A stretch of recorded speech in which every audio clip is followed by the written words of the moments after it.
जय शिवराय मित्रांनो शेतकऱ्यांना शेतरस्ता उपलब्ध करून देऊन त्याच्या नोंदी सातबारा उतारावरती घेण्याच्या संदर्भातील याचबरोबर शेतकऱ्यांना 3 ते 4 मीटरचे रुंद रस्ते उपलब्ध करून देण्यासंदर्भातील एक अतिशय महत्वाचा असा जी.आर. आज 22 मे 2025 रोजी घेण्यात आलेला आहे.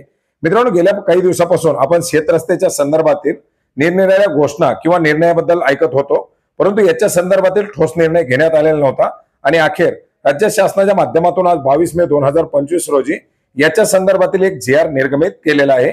मित्रांनो, मोठ्या प्रमाणात राज्यामध्ये यांत्रिकीकरण होत आहे. यांत्रिकीकरणामुळे शेतीमध्ये मोठ्या प्रमाणात शेतकऱ्यांना फायदा होत आहे, परंतु यांत्रिकीकरणासाठी ट्रॅक्टर असेल, हार्वेस्टर असेल किंवा इतर शेती अवजार असतील, ही शेतात घेऊन जाण्यासाठी रस्त्याची आवश्यकता आहे.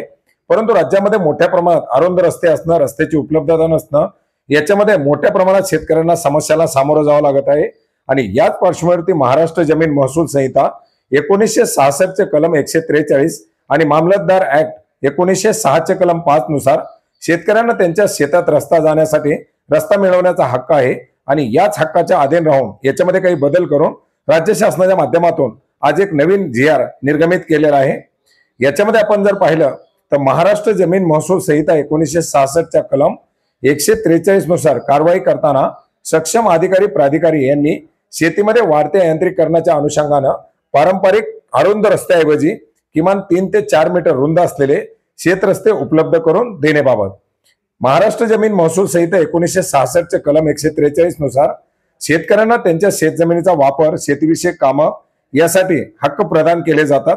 याच्यामध्ये शेतमालाची वाहतूक करणं, शेतात जाणं, शेताची कामं करण्यासाठी आवश्यक असलेली कृषी अवजारं, ज्याच्यामध्ये ट्रॅक्टर, रोटावेटर, हार्वेस्टर, त्यांच्या वाहतुकीसाठी लागणाऱ्या गरजा, शेतमालाच्या जलद आणि सुरक्षित वाहनासाठी शेतरस्ते आता अपुरे ठरत आहेत.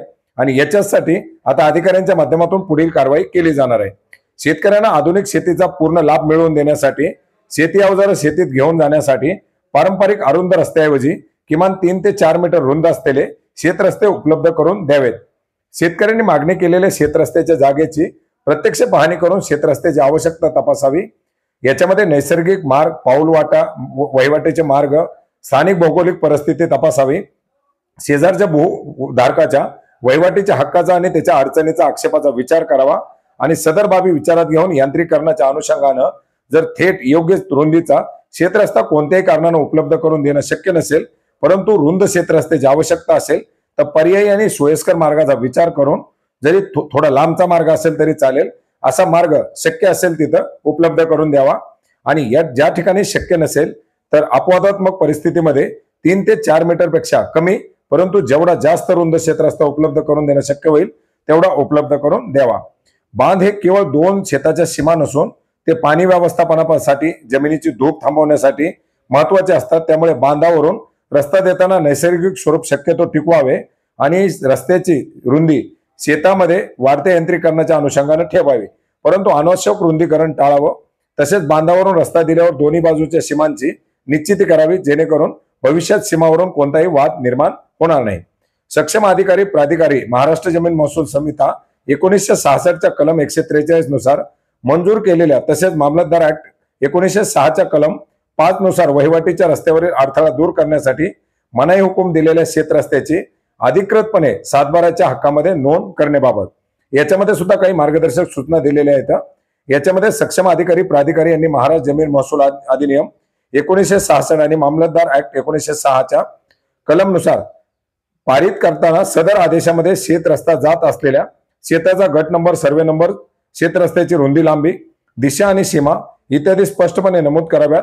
आणि तसेच त्याबाबत सातबाराच्या उतारामध्ये इतर हक्क या सदरात नोंद घेण्याबाबत निर्देशित करावं. याचप्रमाणे रस्त्यावरील अडथळा दूर करण्यासाठी मनाई हुकूम दिलेल्या शेतरस्त्याबाबत सक्षम अधिकारी प्राधिकारी यांनी पारित केलेल्या आदेशाच्या अनुषंगानं शेतरस्त्याची नोंद सातबाऱ्याच्या इतर हक्क सदरात घेण्यात यावी. त्यामध्ये शेतरस्ता जात असलेल्या शेताचा गट नंबर, सर्वे नंबर, शेतरस्त्याची रुंदी, लांबी, सीमा इत्यादी स्पष्टपणे नमूद करावे. याचप्रमाणे महाराष्ट्र जमीन महसूल अधिनियम 1966 कलम 143 आणि मामलतदार ऍक्ट 1966 कलम 5 या प्राप्त अर्जावरती अर्ज प्राप्त झाल्यापासून 90 दिवसाच्या आतमध्ये अंतिम आदेश पारित करण्याबाबत, म्हणजे शेतकऱ्याच्या माध्यमातून जर रस्त्याची मागणी केली तर अशा प्रकारे या दोन्ही कायद्याच्या अंतर्गत दिले जाणारे रस्ते याच्यावरती होणारा विलंब टाळावा आणि याच्या अंतर्गत करण्यात येणारी कारवाई ही 90 दिवसाच्या आतमध्ये निकाली काढावी अशा प्रकारचे निर्देश देण्यात आलेले आहेत आणि याच्याचमुळे आता शेतकऱ्यांना लवकरात लवकर रस्ते उपलब्ध करून दिले जाणार आहेत. उपलब्ध करून दिले जाणारे रस्ते हे रुंद उपलब्ध करून दिले जाणार आहेत आणि त्याच्या नोंदी देखील 7/12 उतार्यावरती घेतल्या जाणार आहेत आणि अशा प्रकारच्या महत्वपूर्ण अशा GR मुळे आता शेतकऱ्यांना अतिशय मोठा दिलासा मिळणार आहे.